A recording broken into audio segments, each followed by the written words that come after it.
déjà avant. Mais avant, je voudrais préciser ma position.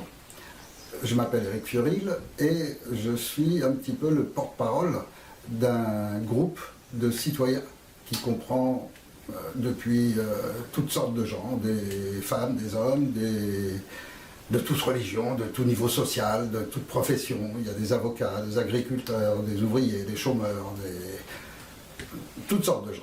Et tous ces gens sont ceux qui ont pris le temps parce que les hasards, les circonstances de la vie leur ont permis de passer beaucoup de temps sur Internet et de découvrir peu à peu, parce qu'à chaque fois que quelqu'un a une information, il la transmet. Et en fait, c'est ça l'intérêt d'Internet, c'est que les informations circulent et permettent à beaucoup de gens qui sont intéressés par essayer de comprendre notre société, ce qui se passe, parce qu'ils se préoccupent de l'avenir de leurs enfants, parce qu'ils se préoccupent de toutes ces affaires dans le domaine de la santé, de l'éducation nationale, dans tous les domaines, où ils voient bien que ça se passe mal, et donc qui se posent des questions et qui trouvent des réponses en allant chercher des explications à travers justement la découverte de la réalité, celle qui n'est jamais dite par les médias.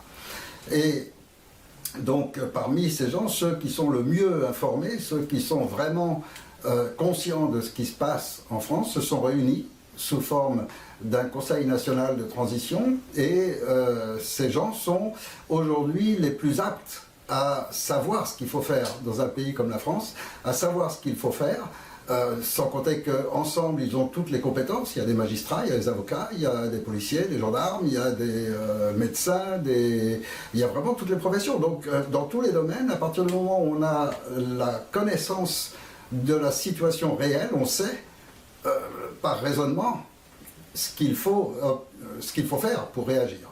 Alors que si on n'a pas les informations, même si on est hyper intelligent, si on n'a pas les informations justes, eh ben on peut pas aboutir à des conclusions justes, c'est évident. Et donc ce Conseil national de transition, c'est la seule forme légale reconnue en droit international qui permet à un peuple qui est sous dictature de pouvoir exister, d'avoir une existence qui soit légitime. Et donc, il y a plusieurs pays dans le monde qui ont viré leurs dirigeants. Ça a été le cas en Islande, ça a été le cas au Yémen, ça a été le cas... Donc, en Afrique, en ce moment, il y a plusieurs pays où il y a des gens qui se révoltent contre une forme de dictature, déguisée ou dictature franche, bien posée. Et ces gens qui se refusent à la dictature, alors se réunissent, et la forme légale pour qu'ils se réunissent, c'est ce qu'on appelle un Conseil national de transition. Et donc, en France, il y a un Conseil national de transition parce que nous sommes en dictature sous deux aspects. L'un qui est l'aspect purement juridique, et donc là c'est démontré dans tous nos documents et n'importe qui peut aller vérifier, etc. Il est clair qu'à partir du moment où des gens annulent la constitution d'un pays, annulent ses règles, alors ça devient une dictature puisqu'il n'y a plus qu'eux qui peuvent faire la loi et faire ce qu'ils veulent, en dehors de toutes les lois. Il n'y a plus rien qui compte que leur décision, leur choix et leur loi. Loi dont ils sont à l'abri, pour eux personnellement. Et donc, ça, c'est une forme de dictature sur le plan juridique. Après, on l'est sous une forme de dictature pure quand on déclare un état d'urgence qui autorise à bafouer et à annuler tous les droits de l'homme. Or, c'est ce que nos dirigeants ont fait. Et sous des prétextes qui n'ont jamais été justifiés. Et ça, je vais y revenir. Alors, pour en venir à mon sujet, je vais d'abord commencer par expliquer comment j'ai acquis cette particularité d'avoir cette connaissance d'un certain monde, et en particulier du monde politique, et de tout ce qui gravite autour. C'est, encore une fois, c'est les circonstances, c'est le hasard, qui font que au début de ma vie professionnelle, j'ai été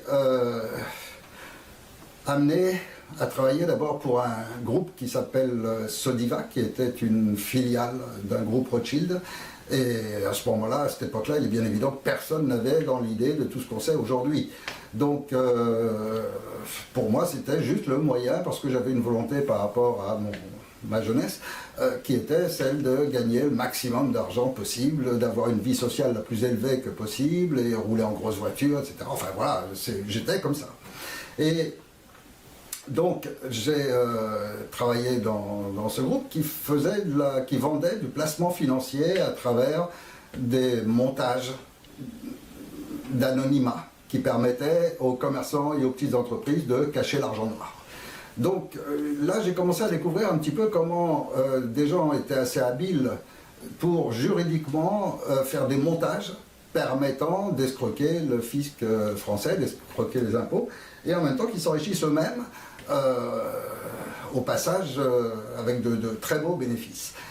J'ai ensuite, j'y suis pas resté longtemps. Ensuite, je suis passé dans un autre groupe qui était tout à fait similaire et maintenant qui s'est bien développé, mais à cette époque-là, il était en train de naître et j'ai fait partie de la première équipe qui a lancé ce groupe qui s'appelait AFER, A-F-E-R. Et ce groupe vendait aussi des formes de placements financiers liés aux assurances et à des placements en bourse, enfin bon. Je ne vais pas rentrer dans les détails, ça remonte à 40 ans, donc je ne vais pas non plus mémoriser tous les points de détail. Toujours est-il que ça m'a conduit à vouloir rester dans ce monde qui rapportait beaucoup. Et donc, je suis entré ensuite dans une société qui diffusait de la pierre précieuse et du diamant en tant qu'investissement.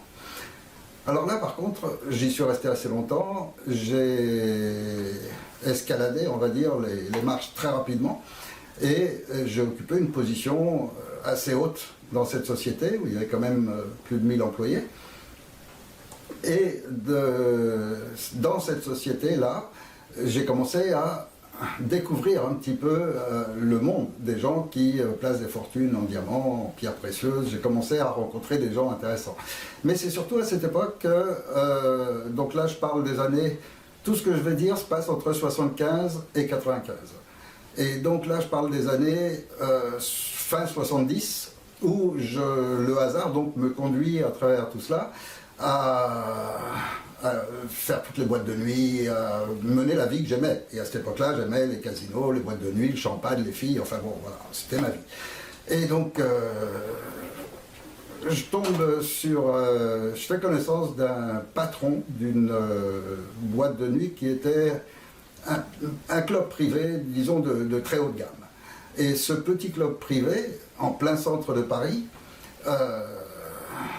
le patron de ce club était quelqu'un de très spécial. Et il s'est trouvé qu'il m'a un petit peu pris comme un fils adoptif, on va dire. Comme si... Et puis petit à petit, les liens sont créés, et puis il a voulu m'aider dans mon travail, puisque mon travail consistait donc à vendre des pierres précieuses, du diamant à des gens qui voulaient investir des sommes sans qu'elles soient déclarées, puisque à cette époque-là, le diamant pouvait se vendre de forme anonyme, et donc c'était parfaitement légal que les gens achètent anonymement, ce qui fait que ça leur permettait de cacher des sommes énormes sous un tout petit volume. Et donc, en dehors de l'activité normale, qui m'a fait connaître déjà pas mal de monde, lui m'a aidé en me présentant tous les gens qui avaient des vrais gros moyens. Et tous ces gens le fréquentent parce que lui est un personnage. C'est vraiment un personnage exceptionnel. C'est un type qui a fait une fortune durant la Résistance, qui a aussi travaillé a priori au SDES, c'est-à-dire au service secret français, qui était lié à des gens durant la guerre, qui fait qu'il avait énormément de dossiers sur beaucoup de gens. Beaucoup de gens qui sont devenus des politiciens importants, qui sont des membres du gouvernement, qui sont placés un peu partout en France, et sur qui lui avait des dossiers. Parce qu'il faut se rappeler quand même que pendant la guerre, la plupart de tous les hauts personnages, hauts fonctionnaires, politiciens, etc., étaient tous du côté collaborateurs. Et c'est seulement dans les derniers mois, quand ils ont vu que le vent tournait, qu'ils ont tous retourné leur veste. Seulement certains avaient des informations, certains ont constitué des dossiers, certains ont vu tout cela, et on connaît un peu des criminels qui ont été protégés par Mitterrand, par Giscard, je ne vais pas revenir sur tous ces détails-là qui n'ont pas une importance majeure, mais en tous les cas, lui était un personnage, parce que d'abord, il avait donc toutes ces relations. Il était, en plus, c'est quelqu'un qui, de par sa nature, son comportement, est quelqu'un qui parle jamais, ne dévoile jamais, ne trahit jamais, c'est un homme droit, loyal, avec des règles, et qui avait aussi quelques dons en matière de musique. Il a composé pas mal de musique que les gens connaissent, écoutent des musiques fameuses, des génériques, même de trucs sportifs, etc., sur des musiques qu'il a composées lui. Et il a tourné dans pas mal de films aussi, toujours dans des petits rôles, mais bon, il y a des films qui ont été tournés dans sa boîte aussi, qui sont... son établissement est un établissement célèbre pour les gens du showbiz du monde entier. Donc il avait réellement un contact extraordinaire avec tout le monde du showbiz, tout le monde politique et tout le monde des malfrats. Donc ça fait quand même tout un monde, mais un monde qui est pas séparé, contrairement à ce que tout le monde imagine. Parce que le grand public français, il se dit, il y a les politiciens, ils sont en costume, ils sont en cravate, ça c'est les gens bien. Et puis il y a les voyous, ça c'est les gens mal. Et c'est pas vrai, c'est pas comme ça que ça se passe. En réalité, tous ces gens se retrouvent ensemble. Et on se retrouve dans des circonstances où tous ces gens s'accordent parfaitement, trouvent des intérêts communs, etc. À quoi Pasqua, par exemple, doit sa réussite? Eh bien, Pasqua a une réussite extraordinaire parce que c'est un chef de bande de mafia corse, et rien d'autre. Et il fait partie de toute une famille. Il y avait Achille Peretti, enfin bon, ils sont très nombreux, d'ailleurs ils ont aidé Sarkozy à arriver. Mais tout ça c'est une mafia, et une mafia qui a des pouvoirs et des moyens absolument gigantesques, et qui est liée directement à la haute politique, et tout ça par un lien qui réunit absolument tout le monde, qui est la franc-maçonnerie. La franc-maçonnerie c'est très discret, on en entend très peu parler. Quand j'étais jeune, j'ai eu plusieurs fois des propositions d'y participer. J'ai jamais accepté quoi que ce soit. Hein. Mais disons que c'est un monde très fermé et surtout très protégé. Et la manière dont il se protège, elle est simple. C'est un monde, on peut dire le mot, c'est un monde satanique réellement, mais ils sont très peu. C'est-à-dire que s'il y a 120, 130 000 francs-maçons en France, il n'y en a même pas 2-3 000 qui sont réellement de la vraie haute franc-maçonnerie. Tout le reste, c'est le bouclier. Ce sont des braves gens, sur les maires de village, les huissiers, les médecins, tout ça. Et puis de père en fils, on est francs-maçons. Et puis les loges, il y a plein de loges qui font du petit travail, d'étudier, faire des devoirs sur la religion, sur un petit peu tous les domaines.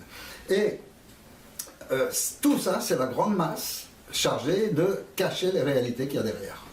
Et ces réalités derrière, on ne les trouve pas facilement. Alors on en a des aperçus au tout début du siècle dernier, quand il y a eu cette tentative de phagocyter l'armée française, qui a échoué à cette époque-là. Malheureusement, Sarkozy est arrivé, et lui, il a réussi quand même à le faire. Mais avant, on est resté toute une période où l'armée française était digne, et n'était pas du tout phagocytée par la franc-maçonnerie, ou très peu. Ce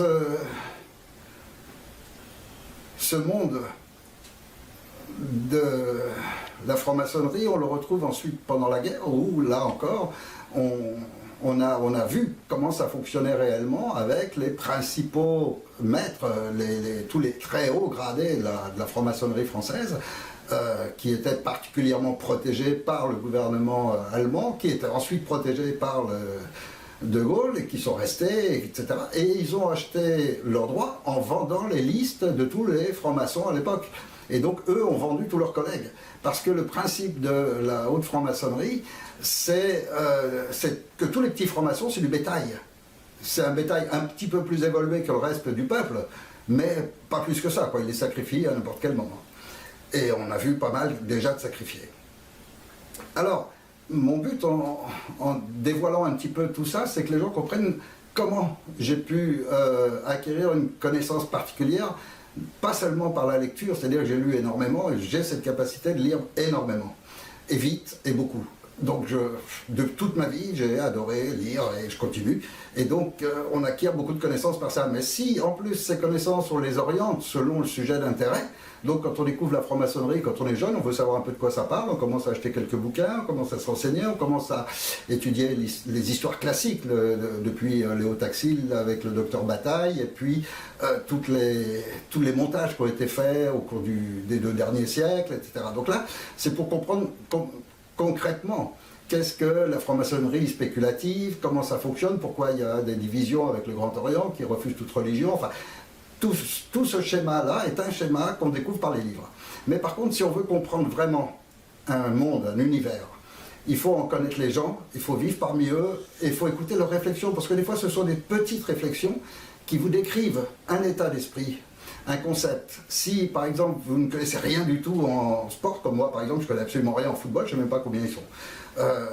eh bien, il suffit d'aller vivre avec ces gens-là et des petites réflexions qui vont se faire de l'un à l'autre, qui paraissent insignifiantes, mais petit à petit qui vous plongent dans le bain, qui vous immergent dans leur univers, et vous acquérez petit à petit leurs concepts. Vous les comprenez donc beaucoup plus profondément que celui qui reste étranger. Et c'est vrai dans tout, dans n'importe quel métier, par quel travail, parler avec une caissière Carrefour, il y a une ambiance, il y a quelque chose de particulier dans ce genre d'activité qu'eux comprennent et que celui qui passe comme client ne se rend pas compte. Donc si vous voulez, et dans tous les domaines c'est la même chose. Et donc, grâce à ce personnage, il m'a présenté tous ceux qui pour moi pouvaient être des clients potentiels. Et donc, beaucoup se fait par relation. Et la confiance s'établit aussi par les relations. Et donc lui m'a présenté toutes sortes de gens. Et alors, voilà le genre d'anecdotes à partir desquelles on commence à se faire une idée des réalités. C'est un exemple que je donne là, mais je me suis trouvé un jour à table, et il y a un témoin, je ne sais pas si ça rappellera, parce que c'était, tu sais, quand il y a une discussion à table, vous avez vos voisins à côté, vous avez plusieurs personnes, et puis un personnage, une personne qui était là, un sénateur. À un moment, il sort une réflexion comme ça dans la discussion en disant « mais il y a vraiment quelque chose qui ne va pas du tout dans la République ». Bon, à ce moment-là, je tends l'oreille, et puis les gens attendent un petit peu, donc si vous voulez, c'est un petit peu, les conversations se suspendent, les gens attendent la suite, qu'est-ce qu'il va dire. Et donc là, je tends l'oreille particulièrement, et juste à côté de moi, il y avait Johnny Hallyday. Et donc, je crois qu'il a entendu aussi cette réflexion, et il me semble, puisqu'on s'est croisé du regard, il me semble qu'il a eu la même réaction que moi. Donc, en se disant, un sénateur qui dit, tiens, la République, il y a un truc qui ne va pas, et alors donc on l'écoute, et le type nous explique qu'il a dû attendre presque 3 mois pour qu'on remplace son chauffeur dont il n'a pas besoin par une gouvernante qui, elle, lui manque parce qu'il avait 3 domestiques, et avec ça, il ne pouvait pas s'en sortir. Bon. Et quand on est avec ces gens-là, ce genre de réflexion, ça vous fait prendre conscience d'un autre univers. Ça vous fait prendre conscience de gens qui, pour eux, leur valeur républicaine, c'est leur domestique, c'est le chauffeur, c'est les voitures de luxe, c'est l'argent qu'on touche sur les paradis fiscaux, parce que tous vivent avec de l'argent qui n'est jamais de règle.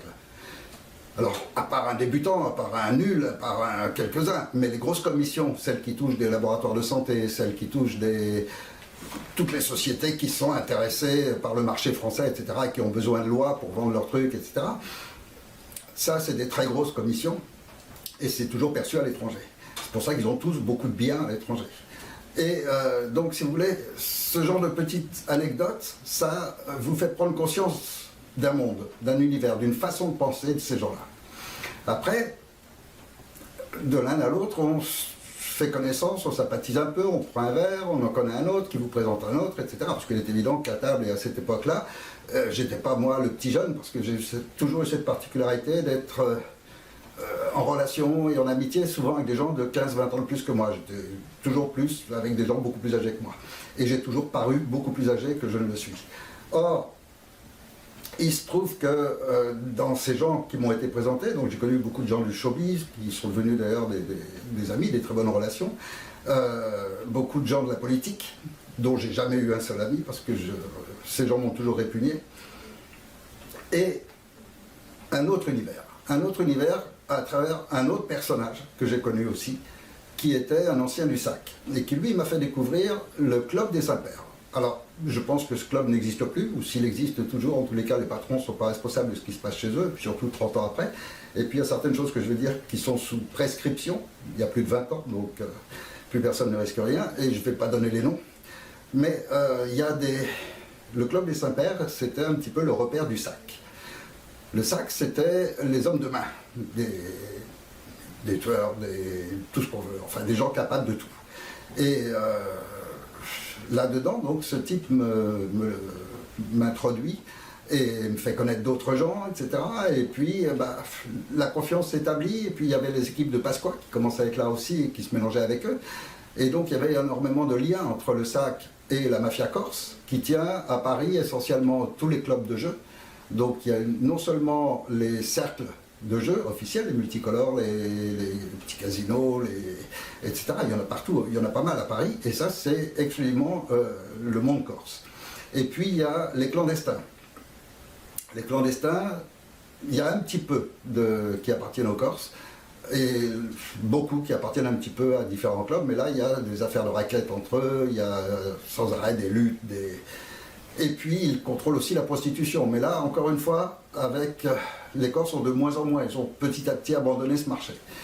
Et tous les bars américains, etc. à Paris, c'est tout un univers qui à cette époque-là appartenait encore pour au moins 70-80%, en tous les cas tous les clubs les plus chics appartenaient essentiellement aux Corses et aux Sacs. Et puis là-dedans, on rencontre aussi, liés avec eux, des voyous célèbres. Et tout ça représente un monde de gens qui se retrouvent tous les soirs dans les boîtes, qui flambent des sommes astronomiques, en champagne, en filles, en tout ce qu'on veut, et qui ont leur point de repère. Donc plein de fois, j'ai fait des nuits avec un ou l'autre, mais particulièrement avec un avec qui j'étais il y a des liens d'amitié qui s'étaient créés, et puis qui m'a un petit peu fait connaître tout ça, fait découvrir tous les endroits cachés, des bars tout simples où il y a une porte privée, derrière il y a un escalier qui descend, il y a une cave immense avec plein de gens en train de jouer à la roulette, enfin les tripots clandestins, ce qu'on appelle, tout ça, il y en avait plein à Paris. Et puis des petits bars qui sont fermés. Seulement quand vous tapez d'une certaine manière à la porte, finalement ils sont ouverts. Mais par une porte de derrière, on vous fait rentrer. Et puis en fait le bar il est animé toute la nuit, alors que normalement, officiellement, il est fermé à minuit. Donc tout ça c'est classique. C'est quelque chose que j'ai vécu et que je connais parfaitement. Du moins à cette époque-là. Aujourd'hui, il ne reste sûrement pas grand-chose. Toujours est-il que ce type m'a introduit dans ces milieux, fait connaître beaucoup de gens, fait connaître des gens qui ont des moyens assez extraordinaires, mais aussi des gens qui sont capables de tout, des vrais psychopathes, et qui n'ont pas l'apparence, contrairement à ce qu'on peut imaginer. En tous les cas, moi, celui que je connais, qui est un type vraiment dont j'avais peur, c'est un type qui était, il mesurait même pas 1m70, il avait l'allure un petit peu rondouillard, l'air de rien, mais c'est un type qui fait peur, à tout le monde d'ailleurs. Et ces gens-là habituellement travaillent que sur Paris. Mais de temps en temps, quand il y a une opération spéciale, alors c'est tout un déplacement, etc., mais n'importe où en France, ils peuvent intervenir. Et ils sont tous liés par cette franc-maçonnerie qui leur fournit toute l'administration. Et l'administration, c'est quoi? C'est les fausses cartes bleues, les faux chéquiers, les faux papiers d'identité, tout ça. Il y en a en pagaille, et autant qu'on en veut. Et à cette époque-là, par exemple, pour se financer, Pasqua et toute son équipe, ils avaient monté un réseau de vente de fausses monnaies. Et tous les matins, il y a des types qui arrivaient avec des valises de billets de 500 qui vendaient à 100 francs. Alors 500 €, aujourd'hui ce serait 500 €, parce que ça revient à peu près maintenant au même niveau. Hein. Donc ce serait tous les jours des types qui arrivent dans certains bars précis, avec des valises de billets de 500 francs, et puis les gens viennent acheter des billets de 500 francs, et ils vont les écouler toute la journée, le lendemain ils recommencent. Et en même temps, ils vendent des cartes bleues avec des fausses pièces d'identité, il n'y a plus qu'à monter la photo et tout, ça prend 10 minutes, avec des, qu'on appelle ça aussi des chéquiers, des faux chéquiers, enfin toutes sortes d'escroqueries. Et avec tout ça, ça rapporte énormément, parce qu'il y a beaucoup de gens. Et là, c'est de tous les genres, tous les petits voyous, tous les loupards, tout ce qu'on appelle la petite délinquance, cambrioleurs et autres, qui ont trouvé là un moyen de se gagner plein d'argent. Et puis le message passe très vite dans Paris, de bar en bar, en un rien de temps, tout le monde est au courant de tout. Il y avait aussi, dans ces mêmes endroits, mais là c'était pas la même heure, ça c'était tous les matins vers 9h. En revanche, le soir, il y a des boîtes spéciales à Paris où se vendent toutes les marchandises qui sont saisies par les douanes, par la police, etc. Et je sais pas comment ça se passe, j'ai jamais eu le détail remontant tout en haut, mais toujours est-il que ces marchandises aboutissent dans certains bars et on peut... à l'époque, aujourd'hui ça n'a plus de sens, mais à l'époque on vendait des magnétoscopes qui valaient 3-4 000 francs. Dans le commerce, on les touchait à 300 francs. C'était 10% du prix. Et puis, il y a un autre niveau encore, qui est celui, là c'est des faveurs pratiquement, et moi j'en ai profité. C'est peut-être une des rares choses que j'ai faites qui soit vraiment illégale. J'ai profité, parce que j'adorais les grosses voitures, j'en avais deux, et on me propose une Porsche qui valait peut-être 120 ou 130 000 francs, et on me la propose à 10 000 francs avec les papiers et tout en règle. Bon, je l'ai acheté. Et j'en ai profité. C'est-à-dire qu'on vous fournit une voiture qui est sûrement une voiture volée, ou une voiture saisie en douane, ou une voiture oubliée en fourrière, enfin j'en sais rien. La provenance, toujours est-il que c'est un véhicule parfait, neuf pratiquement, et livré avec une carte grise qui sort vraiment de la préfecture, qui est une bonne carte grise, à votre nom, etc. C'est-à-dire que tous les papiers sont en règle. Et donc on peut la revendre 3 mois après à 70 000 francs. Donc ça c'est un univers, et ça c'est l'univers de la politique. Parce que tous ces gens sont liés ensemble. Et les politiciens, eux, travaillent là-dessus en permanence. C'est leur gagne-pain permanent. C'est en plus de leur fonction, de leur salaire, des commissions qui touchent pour faire passer des lois, etc. En plus, ils ont ces réseaux-là. Tous les réseaux de franc-maçonnerie et liés donc à la criminalité sont directement chapeautés par toute la haute franc-maçonnerie. Et la haute franc-maçonnerie, c'est le gouvernement, c'est tous les hauts fonctionnaires, etc. Donc tout ça, c'est l'univers qui dirige la France et qui pille la France. À l'époque, ils le faisaient comme ça. Ensuite, ils ont découvert ce moyen fabuleux que représentent les subventions. Et alors là, ils sont tous mis à créer des associations de tous les côtés qui font agréer pour avoir le droit de toucher les subventions, etc. Enfin, ils mettent au nom de leurs frères, leurs cousins, leurs machins, enfin. Et tous ces gens vivent... alors, les questions que moi je me posais, j'ai approfondi, et puis comme j'avais quelques personnes avec qui j'avais des liens d'amitié presque, ces gens, après, quand on arrive à 4 h du matin, qu'on a fait la tournée des bars, etc., on est tous un petit peu éméchés, parce qu'on a bu quand même quelques verres, et les langues se délient un peu plus. Et donc, je m'attendais, je pensais que certains d'entre eux, surtout ce type que j'ai rencontré, c'était un petit peu comme des tueurs à gages, des gens qu'on paye très cher pour une mission, et puis voilà qu'ils l'assument. Mais en réalité, c'est pas du tout comme ça que ça se passe. En réalité, tous ces gens sont des salariés de l'État, parce que c'est comme ça que ça fonctionne. Tous ces gens ont un statut de policier, ou de gendarme, ou de force spéciale, ou dans une branche de police quelconque, et ils ont des cartes de police, et ils sont tous protégés, c'est-à-dire que quand ils sortent n'importe quoi, il ne peut rien leur arriver. Ils montrent leur carte et ça y est, j'appartiens à notre service. Et en plus, ils ont des passe-droits, ils peuvent entrer partout. C'est extraordinaire le pouvoir qu'ils ont. Et ce pouvoir, ils le prêtent, ils le vendent, ils s'en servent, bien sûr. Et puis, de temps en temps, ils rendent service aussi. Je reconnais que là aussi, j'en ai profité, dans le sens où, un jour, en discutant, je dis, je suis désolé, j'arrive avec plus d'une demi-heure de retard, mais les embouteillages, pas possible et tout. Et le gars, il me dit, mais t'as pas un gyrophare? Non, je ne l'ai pas. Écoute, fais-moi penser, demain je te rapporte un. Et le lendemain, effectivement, il m'a apporté un gyrophare qu'on branche sur l'allume-cigare et qu'on sort quand on veut, avec la plaque bleu-blanc-rouge qu'on met sur le pare-brise. Et puis avec ça, c'est vrai que quand on arrive au carrefour, au lieu d'être à la queue, on passe et puis les flics arrêtent toutes les voitures pour vous faire passer. C'était très agréable. Donc pendant quelques temps, j'ai roulé à Paris, je ne perdais jamais de temps dans les embouteillages. Mais ça, c'est leur mode de vie permanent, continu. Moi, ça a été une période courte de ma vie, ça a été une période où j'étais témoin, je découvrais un univers, mais ce sont des gens qui vivent comme ça en permanence, c'est leur mode de vie. Et donc tous les après-midi, ils vont jouer au boule au bois de Boulogne, ils vont jouer aux cartes, etc. Ils ne font rien, ils ne travaillent pas. Et puis de temps en temps, ils ont une mission, alors là, ils vont la faire. Alors, quand on voit tous ces gens qui flambent des sommes qu'on n'imagine même pas, que les gens peuvent flamber des sommes aussi énormes, et qui vivent tous à un niveau...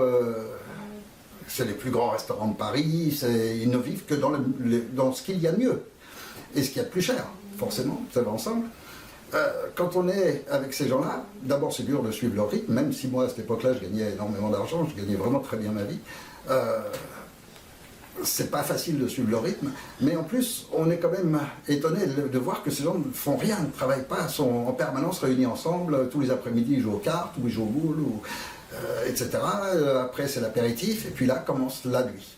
Et la nuit, c'est là que tout se passe. Et la nuit, c'est les marchés, c'est les échanges, c'est les rencontres, c'est un univers très spécial. Et un univers dans lequel on retrouve systématiquement toujours les sénateurs, les députés, les trucs. Quand on veut en savoir un peu plus, on vous emmène dans les boîtes spécial pour eux. Alors, pour les députés, ambassadeurs et membres du gouvernement, ils avaient monté une boîte à Partouze, juste à côté de l'Élysée, une petite rue juste en face de l'Élysée. Pour les députés, pour les jours de l'Assemblée nationale, il y avait un bar précis à Paris, qui se trouve aussi tout près de la rue Saint-Honoré. Et c'est une petite rue qui part de derrière la Madeleine et qui arrive rue Saint-Honoré.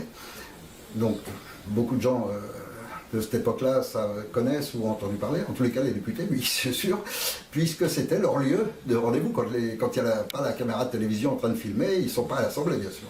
Et donc la plupart étaient dans cette boîte-là, qui était bon, il y en avait d'autres, mais celle-là c'était vraiment la plus importante. En plus il y avait 10 ou 15 filles dedans, donc c'est une boîte assez importante, et la patronne était personne qui savait recevoir des députés, des gens importants.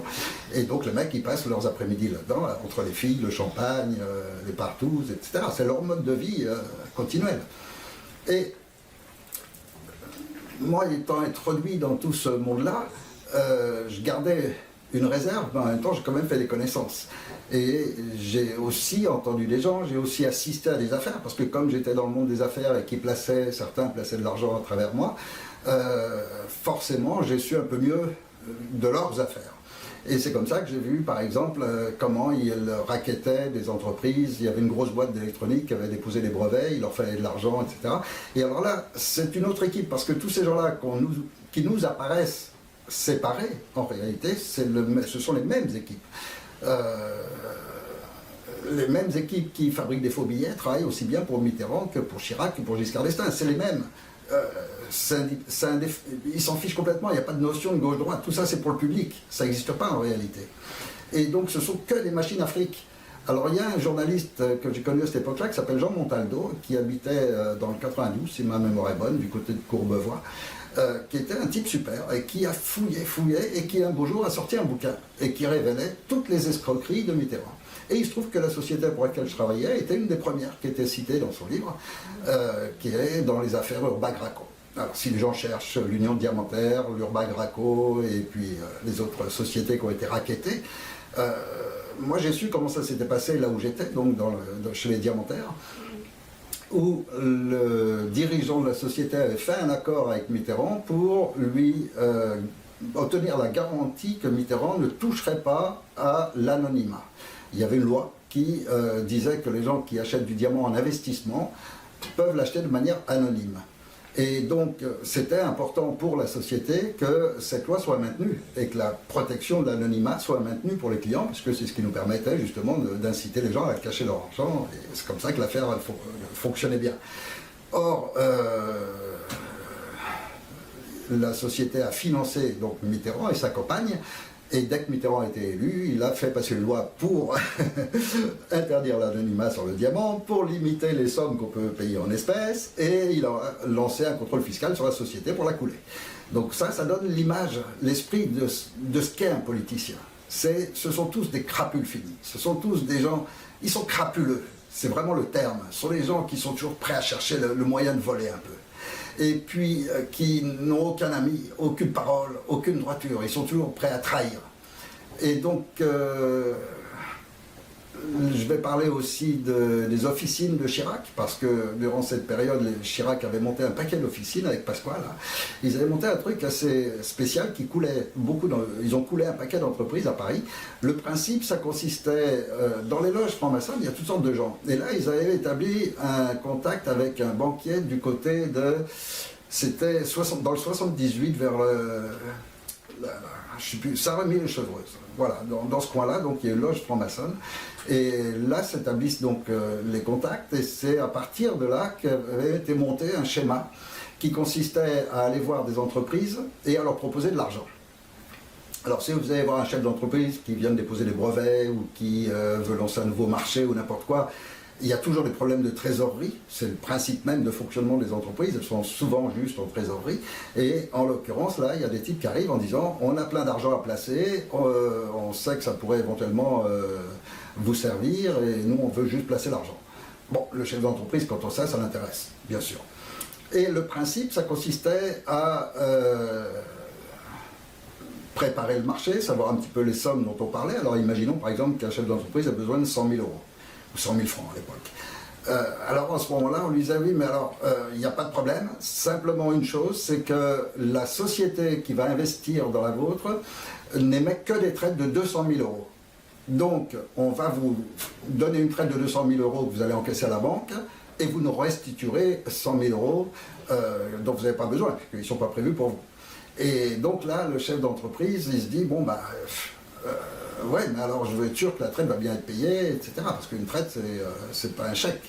Donc là-dessus, les gars en question lui garantissaient la validité de la traite, mais surtout le rassuraient complètement en disant, bah, écoutez, c'est très simple, de toute façon, on va vous déposer la traite, et puis comme ça, vous allez pouvoir la remettre à votre banque, qui va se renseigner sur la société qui émet la traite, c'est un groupe, je crois que c'est un GIE, un groupe d'intérêt économique, donc ce genre de montage que savent faire les politiciens, et la banque de cette société va vous garantir la traite, ce qui fait que vous êtes tranquille.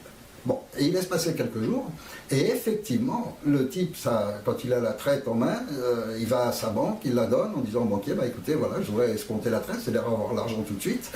Le banquier est content de le faire parce qu'il va prendre 2 ou 3% sur le montant, sur la période de la traite, et puis la traite tombera à échéance 3 ou 6 mois après, et le banquier donc ne prend pas de risque. Et le banquier s'intéresse simplement, comme le client et qu'il s'agit d'une somme, le client ayant insisté, il va se renseigner sur la traite. Et là, il va appeler donc la banque émettrice de la traite, c'est-à-dire en l'occurrence la banque de la société qui fait la traite. Et là, il va avoir les meilleurs renseignements. Pourquoi? Parce que le banquier de cette banque-là, il n'y a que de cette banque-là que sortent toutes les traites. Et ce banquier fait partie de la loge franc-maçonne. Il est complice, le montage a été fait avec lui au départ. Donc lui, quand il reçoit le coup de fil de son collègue, il garantit qu'il n'y a aucun souci, que c'est une société en béton, qu'ils font plein de traites et que 200 000 francs, c'est presque rien pour eux, etc., et qu'il n'y a pas de souci. Ce qui fait que la traite est encaissée, ce qui fait que quelques jours plus tard, les types reviennent en disant, bon, ben, maintenant, il faut nous faire un chèque de 100 000, il faut nous rendre la différence. Le patron, ayant sur son compte les 200 000, est complètement rassuré, il fait le chèque de 100 000, et 6 mois plus tard, il n'a plus d'entreprise à écouler, parce que la banque reçoit la traite impayée et réclame 200 000. Le type a déjà perdu 100 000 qui s'est fait, plus les autres 100 000 qu'il a utilisés entre-temps, et il est raide, il n'a plus d'argent, il est complètement, et beaucoup ont coulé. Donc ça, c'est un montage, mais il faut penser qu'il y a des dizaines de types qui circulent dans tout Paris, et qui ramassent tous les jours 2-3 clients de cette sorte. Donc ça fait des sommes absolument énormes. Et ça, c'est le réseau dont profitent tous les types qui savent le faire, c'est-à-dire qui ont de la présentation, qui ont le langage, qui savent le faire. Et là, on trouve donc tous les malfrats qui ont un peu de classe, pas beaucoup de Corses, c'était pas trop leur milieu, leur monde, mais tous les malfrats classiques, on va dire, et petits voyous, etc., qui travaillent là-dessus. Et tout ce monde-là, c'est toujours le même monde. Et donc, quand on se retrouve le soir avec le champagne dans les boîtes, etc., on retrouve les mêmes gens. Et des gens, on ne peut pas imaginer qu'ils se connaissaient. Et en fait, un chef de la mafia corse, il se retrouve en train de dîner avec un sénateur, et puis avec l'autre. Et voilà, tout ça, c'est le même monde. C'est un monde criminel. Et pour donner une petite anecdote, parce que moi-même à cette époque-là, même si j'avais déjà vu beaucoup de choses, j'ai vu des choses assez étonnantes, comme par exemple des types qui rackettent une boîte, et là il y a des équipes qui débarquent n'importe où à Paris, les bars qui sont protégés par ces milieux-là, les boîtes qui leur appartiennent, qui ont la protection de ces gens-là. La protection de ces gens-là, ça veut dire qu'ils payent tous les mois. Le principe des chefs de la mafia, de tous ces gens, c'est d'être systématiquement introduits. Donc ce sont des gens qui ont des salaires de fonctionnaires, qui touchent des 3 000 à 4 000 francs par mois, ou 3 000 à 4 000 euros, ça ferait aujourd'hui, qui touchent des 3 000 à 4 000 francs par mois pour ne rien faire, juste pour agir quand il faut. Et qui rackettent les bars, simplement par exemple avec le droit de tolérance. Parce que la plupart des bars de nuit, etc. à Paris, n'ont pas une autorisation de rester jusqu'à 4h ou 6h du matin. Ils ont une tolérance qu'on peut leur retirer à n'importe quel moment. Et donc par cette peur, par cette menace permanente, ils sont rackettés. Et puis de temps en temps, il y en a qui veulent racketter plus. Donc des bandes qui vont venir d'un autre milieu, qui peuvent être des gitans, qui peuvent être peu importe. Il y a eu à une époque des Yougoslaves, des Albanais, des Colombiens, il y a des bandes qui essayent de racketter à leur tour. Et par exemple, j'ai vu dans une boîte, c'est du direct, là, ce dont je parle, les types sont venus pour racketter, ils étaient attendus, ils ont été flingués, ils ont été descendus, les cadavres sont descendus à la cave, et le patron a appelé le préfet de police. Et lui a parlé comme si c'était une merde. Lui dit, écoute, j'ai un problème, j'ai deux cadavres, là, il faut me les dégager, envoie-moi un quart de flic, il faut donner une demi-heure, il n'y a plus rien. Et effectivement, dans la demi-heure, il y avait un quart de flic et ils avaient embarqué les cadavres et on n'a plus jamais entendu parler. Et ça, pour eux, c'est la normalité, c'est comme ça que ça se passe. Et des cadavres dans les bars de nuit, dans les discothèques, des trucs comme ça, dont il n'y a même pas eu un entrefilet dans le journal parce que justement ça s'est passé comme ça en toute discrétion, il y a des quantités impressionnantes.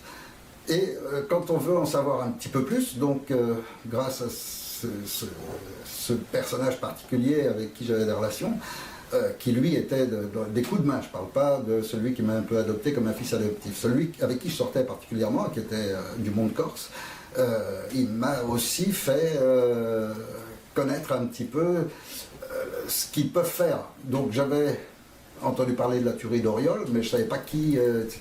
Et je sais maintenant, après j'ai su qui c'était.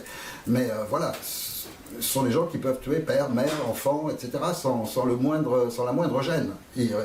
Quand c'est fait, ils sortent, ils vont boire le champagne, ils rigolent ensemble. Ça ne les atteint en rien, ce sont des vrais psychopathes. Et ces gens-là sont... c'est une façon, c'est un état d'esprit très particulier quand on est en lien avec ces gens-là. Et donc, de temps en temps, après beaucoup de verres et pas mal de mois passés ensemble et à se connaître, et on commence à être connu soi-même. Donc on va dans les endroits, tout le monde vous reconnaît, etc. Et vous commencez à être... on ne sait pas qui vous êtes vraiment, mais on sait que vous êtes considéré. Donc on vous laisse... et puis des fois, on vous fait un peu des confidences. Et c'est comme ça qu'un jour, j'ai su par lui qu'il allait y avoir une opération le lendemain. Alors, bon, j'étais quand même curieux et donc j'arrive à obtenir assez de détails pour savoir que ça allait se passer dans l'après-midi et que des types allaient flinguer des gens qu'il fallait flinguer. Alors, on se demande toujours si les gens ne sont pas en train de se vanter, si c'est pas... etc. Alors le lendemain, je vais dans la rue en question, je ne savais pas exactement où c'était, mais il n'y avait pas beaucoup de bars dans cette rue, donc je m'installe en face d'un bar qui était en fait le seul qui correspondait à peu près à la description qu'il m'avait donnée, qui était à proximité de l'hôpital dans le 15e arrondissement. Et j'attends tranquillement en face et effectivement, je vois les trois mecs qui débarquent en grande tenue d'infirmiers, avec des masques d'infirmiers, ils rentrent dans le bar, et puis ça commence à tirer de tous les côtés, etc. Et puis ils ressortent tranquillement, quelques minutes plus tard. Il y a même une balle qui n'arrivait pas très loin de moi, puisqu'il y a une vitrine juste à côté où j'étais qui est descendue. Et cette opération-là, le lendemain, il n'y avait pratiquement rien dans les journaux. Il y a eu un petit entrefilet quelque part, et voilà, on n'en a pas entendu parler. Ça ne fait pas la une des journaux. Et des opérations comme ça, il y en a énormément, dont on ne se doute pas, dont on ne sait pas. Et combien de gens accidentés, combien de gens asphyxiés dans leur voiture, combien de gens suicidés au cours de ces opérations, parce que c'est la commande. Et ça, il me l'a bien expliqué, la commande précise toujours s'il faut que ça paraisse un accident, un suicide, ou s'il faut que ça paraisse bien un assassinat de façon à avertir les autres, ou quoi. Il y a une utilité à l'opération.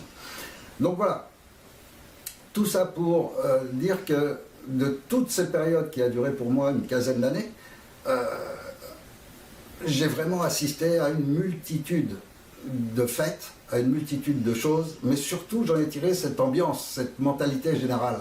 Et tout ça s'est un petit peu clôturé par la découverte d'un autre schéma de fonctionnement, mais alors celui-là à un autre niveau, un niveau très haut, qui est celui d'un groupe de presse. Moi, entre-temps, j'avais arrêté le diamant et j'avais monté un cabinet juridique spécialisé dans l'audit. Et donc, je faisais de l'analyse financière et de l'audit d'entreprise. Et puis, je me retrouve un jour dans un groupe de presse assez important et je découvre ce groupe de presse qui avait des problèmes et qui voulait un prêt de quelque chose d'assez énorme. Et qui voulait donc que j'exécute une mission d'audit, c'est-à-dire d'examen de la situation et de la présenter pour aider à l'obtention d'un prêt. Et quand je travaille dans cette boîte-là, je découvre des choses absolument ahurissantes. À savoir qu'en voyant le bilan, déjà, je constate immédiatement que la société ne devrait même pas exister. Elle ne gagne pas un rond et elle fait qu'en perdre. Et en fait, elle survit que par des prêts bancaires qu'elle prend à gros. qui s'accumulent, un prêt qui rembourse un peu l'autre et qui continue, etc. Mais comment on fait pour avoir des prêts comme ça alors que tu devrais être en rouge à la Banque de France, etc. Alors je recherche les bilans précédents, donc je regarde les années -2, -3, je dis, mais c'est même le montage du bilan lui-même, il ne tient pas la route. Il faut, le comptable est totalement véreux. Donc je vais voir le cabinet expert comptable qui fait ça. Et effectivement, je me fais expliquer les choses. Et effectivement, c'est du montage, mais pur et simple, quoi. Tous les chiffres sont inventés. C'est tout faux. Il n'y a rien qui tient la route là-dedans. Et normalement, à l'examen, ça devrait immédiatement passer en justice. La boîte devrait plus exister depuis longtemps. Elle n'a jamais payé une facture à aucun imprimeur, rien. Elle escroque tout le monde. Enfin, et ça dure depuis des années. Alors, par le patron de cette boîte, je découvre comment fonctionne tout ça. Et tout ça, c'est la haute franc-maçonnerie. Là, on arrive déjà à un niveau de franc-maçonnerie assez élevé. Le principe, c'est que dans la boîte, il y a un sénateur qui s'est associé. Et ce sénateur recommande un cabinet comptable qui est aussi donc un frère. Et ce cabinet comptable se prête à toutes les manipulations, présente un bilan qui tient à peu près la route, et à chaque fois, grâce à ça, il soutire de l'argent aux banques. Et le fonctionnement lui-même, c'est-à-dire toutes les plaintes, les unes après les autres, de tous les imprimeurs, de tous ceux qui ont été escroqués par ce groupe, arrivent systématiquement donc à Paris. Et là, c'est le sénateur en question qui intervient auprès d'un autre frère, qui est le procureur, et qui classe le dossier. Et ça, c'est le principe des affaires classées. La grande force de la franc-maçonnerie, c'est d'avoir pénétré la justice par le biais des procureurs, qui ont la possibilité de cacher des pièces, de soustraire des pièces d'un dossier, d'ajouter des fausses pièces dans un dossier. Ils ont la main dessus. Et en même temps, ils ont aussi la possibilité de classer les affaires, de faire disparaître, de créer des... Ils peuvent faire absolument tout ce qu'ils veulent. Et là, c'est le nœud de la manipulation juridique. Et donc, ce sénateur a un frère, c'est de la même loge ou d'une autre loge, peu importe, mais en tous les cas, la référence qui est bien placée au parquet de Paris. Et à partir de quoi, donc, toutes les plaintes sont classées. Elles n'aboutissent pas, elles sont nulles, il y a un vice de forme, il y a toujours quelque chose. Mais en tous les cas, il n'a jamais été inquiété, et personne n'est inquiété. Simplement, ce sénateur, il prend sa part.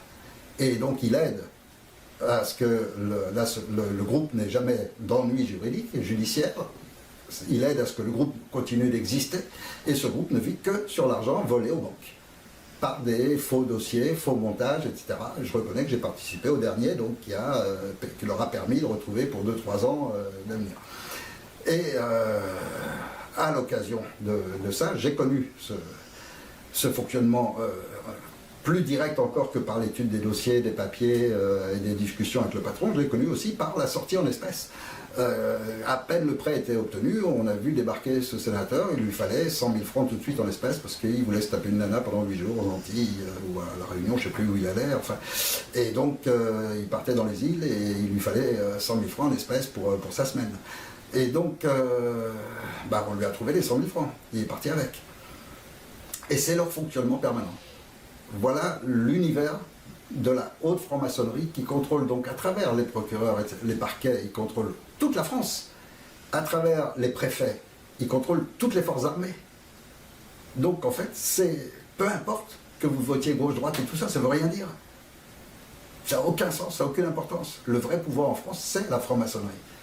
Alliée avec toutes les mafias, avec tout ce monde-là qui profite de l'argent de la franc-maçonnerie, parce que la franc-maçonnerie ramasse tout l'argent de France. À travers les subventions maintenant, alors ça a été le coup magistral de ce montage des subventions, et ils ont cette force de contrôler la loi, puisque tous les politiciens sont tous de la franc-maçonnerie. Donc dans tous les gouvernements, systématiquement, vous trouverez toujours au moins plus de la moitié des ministres, alors on en met toujours quelques-uns qui ne sont pas francs-maçons, à des postes secondaires qui n'ont pas d'importance ou quoi, mais pour l'image, pour pas qu'on dise ils sont que de la franc-maçonnerie. Mais enfin, tous les postes clés sont systématiquement réservés à la franc-maçonnerie. Donc la justice, la police, donc l'intérieur, le ministère de l'Intérieur, le Premier ministre, tout ça, systématiquement c'est la haute franc-maçonnerie. Et la drogue fonctionne et les alimente de la même manière que les subventions. Ce sont leurs mamelles. C'est avec ça qu'ils s'enrichissent. Et ils s'enrichissent, mais fabuleusement. Parce que tous les réseaux sont contrôlés par l'ensemble. Et partout en France, il n'y a pas un endroit de France où quelqu'un peut sainement, par exemple, monter une entreprise qui gênerait la franc-maçonnerie. C'est pas possible. Donc dès qu'une entreprise gêne, elle aura des ennuis, contrôle fiscal, contrôle de trucs. Ils se servent des services administratifs officiels pour mener à bien leurs affaires. Et ils les mènent de telle manière que multitude de chantiers dans le bâtiment, dans les travaux, etc. Et vous trouverez, c'est pas sans raison qu'on trouve des boîtes comme Lafarge, Bouygues, etc.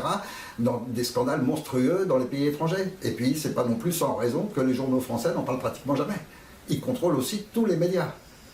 Donc il y a un pouvoir tentaculaire, il y a une pieuvre qui occupe totalement la France, qui a phagocyté toutes les institutions et qui prend elle-même ses ordres d'une pieuvre géante, qu'on appelle la pieuvre noire, au Vatican, ils l'appellent comme ça, qui est représentée par le Conseil des 13, le Comité des 300, la haute franc-maçonnerie internationale, qui s'appelle même plus franc-maçonnerie, parce qu'il y a des Rosicruciens, il y a toutes sortes de sectes, et dans tous les pays du monde, il y en a. Donc il y a toutes sortes de sectes qui sont toutes reliées par un groupe qui chapeaute le reste. Mais ça, je vais en parler dans une deuxième partie, plus en détail. Ce que je voulais surtout, durant cette première partie, c'était que les gens comprennent que je n'ai pas un savoir qui vient que de la lecture et que des livres, et des archives fouillées, etc. Ça, c'est pour compléter et comprendre mieux les schémas vécus. Mais j'ai avant tout énormément de vécu dans ces milieux-là. J'ai eu plein de politiciens qui ont placé de l'argent avec moi dans les diamants, etc. J'ai des gens proches du gouverneur de la Banque de France. Je ne peux pas citer de nom ni rien du tout. Beaucoup de gens sont sûrement encore vivants, même s'ils ont dans les 80 ou plus de 80 ans. Mais voilà, ce que je sais en tous les cas avec certitude, c'est que le lien direct et l'inclusion de tout le monde mafieux à l'intérieur des services de police et autres, c'est ce qui leur permet de tout faire. Et ils peuvent, en plein jour, enlever une personne, arrêter... Ils font ce qu'ils veulent. Ils sont complètement au-dessus des lois. Tous. Et quand on donne ce pouvoir à quelqu'un, il en profite. Et puis s'il doit en profiter pour remplir des missions qui rendent service à d'autres, c'est comme ça que ça se passe. Et tout est permis et ils n'ont aucune limite. Dans la deuxième partie, je vais parler de la haute franc-maçonnerie internationale, de ce qui est en train de se passer au niveau de l'humanité. Mais pour cette première partie, je vais terminer avec les politiciens actuels. Quand il y a eu cette affaire que Jean Montaldo a mis en évidence par son ouvrage, qui s'appelait, je crois, Chirac et les 40 voleurs, ou Mitterrand et je ne sais plus quoi, enfin il a dénoncé Mitterrand, Chirac et autres. Avant, on avait eu les affaires Loukid avec Giscard d'Estaing, et puis les affaires, le pillage du Centrafrique. Donc, des affaires, ça n'a jamais arrêté. Et quand Montaldo a révélé toutes ces raquettes sur les entreprises qu'ont fait les politiciens, tous les partis étaient impliqués, tous les partis raquettaient, que ce soit les partis de gauche, de droite. C'est pour ça que je dis, ça n'a aucune différence, et c'est les mêmes bandes qui travaillent pour eux. Donc, qu'est-ce qui s'est passé? Il y a eu tellement d'affaires que beaucoup sont arrivés en justice. Et même s'il n'arrive qu'une sur 10 en justice, ça commence à faire mauvais effet vis-à-vis du grand public. Alors qu'est-ce qu'ils ont fait? Eh bien, ils ont fait une loi. Ils sont tous réunis, et ils ont fait une loi pour dire on s'amnistie. Si on veut bien réfléchir au concept, on arrive dans les années fin 80, 90, les affaires se sont accumulées, ils ont volé des milliards aux contribuables et à des grandes entreprises, ou des petites entreprises qu'ils ont coulées. Au moment où ils vont passer en justice, ils se réunissent tous en disant on fait une loi comme quoi on est tous amnistiés. Est-ce que des gens normaux peuvent accepter ça? Est-ce qu'on peut concevoir une façon de penser de cette manière? Bien eux, oui, c'est leur mode de pensée. Ils sont d'une arrogance exceptionnelle. Ils se croient absolument tout permis. Ils sont au-dessus des lois. Et ils peuvent donc tout se permettre. Et la preuve, c'est qu'ils l'ont fait. Et personne n'a bronché. Il n'y a pas eu de révolution en France. Ils étaient tous coupables de crimes qui les menaient pour pas mal d'années en prison. Alors qu'est-ce qu'ils ont fait? Ils ont fait une loi pour s'amnistier eux-mêmes. C'est incroyable, mais c'est ce qui s'est passé. Et tout ça est vérifiable. Hein. Tout ce que je viens de dire est facilement vérifiable. En ce qui concerne nos politiciens actuels, qu'est-ce qu'ils viennent de faire? Ils ont passé une loi pour le secret des affaires, donc ils sont garantis de continuer à toucher les commissions au Luxembourg ou ailleurs et qu'ils protègent ceux qui leur versent, etc. Donc la loi garantissant la corruption, ils viennent de la voter pour eux-mêmes. Et puis derrière, pour s'assurer de ne pas risquer d'ennui, ils viennent de se voter une loi comme quoi on ne peut pas les attaquer si l'affaire remonte à plus de 12 ans. Or, quand on connaît comment fonctionne la justice, la difficulté pour les rares personnes qui restent intègres et qui veulent fouiller, et ils ne sont pas nombreux puisqu'ils contrôlent tous les médias, etc., donc il reste quelques journalistes libres, mais de moins en moins, eh bien, ils sont complètement à l'abri. Or, si on prend le monde actuel et ceux pour qui les Français qu'on invite les Français à aller voter, il n'y en a pas un qui est propre. Ils sont tous dans les affaires judiciaires jusqu'au cou. Simplement, elles sont plus ou moins révélées. Et en même temps, ça indique aux gens à quel point ils sont manipulés par l'opinion publique. Parce que, au départ, il y a 80 candidats. Or, 80 personnes qui ont un programme pour la France, ont des idées, et voudraient les partager, les offrir à l'ensemble des Français pour que les Français choisissent ensuite. Qu'est-ce qui s'est passé? Eh bien, c'est tout simple, les médias ont fait le tri.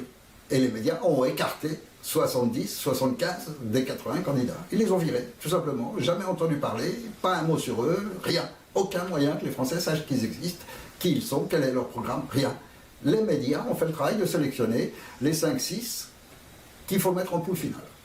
C'est eux il faudra choisir parmi ceux-là. Ça, c'est les médias qui l'ont décidé. Le Français, il a juste à obéir aux médias. On lui a dit que c'était un de ces 5, ce sera un de ces 5. Et puis, parmi ces 5, encore une fois, les médias ont pris Fillon et ont dénoncé et ont monté toute l'affaire en épingle sur Fillon et on trouve que ça partout. Alors, un tas de gens qui se disaient, tiens, Fillon, il a peut-être l'air un peu moins pourri que les autres. Donc, je vais peut-être, clac, ils sortent tout ça dans les journaux, ça y est, Fillon, on l'a écarté. Alors, ça permet peut-être de replacer Juppé.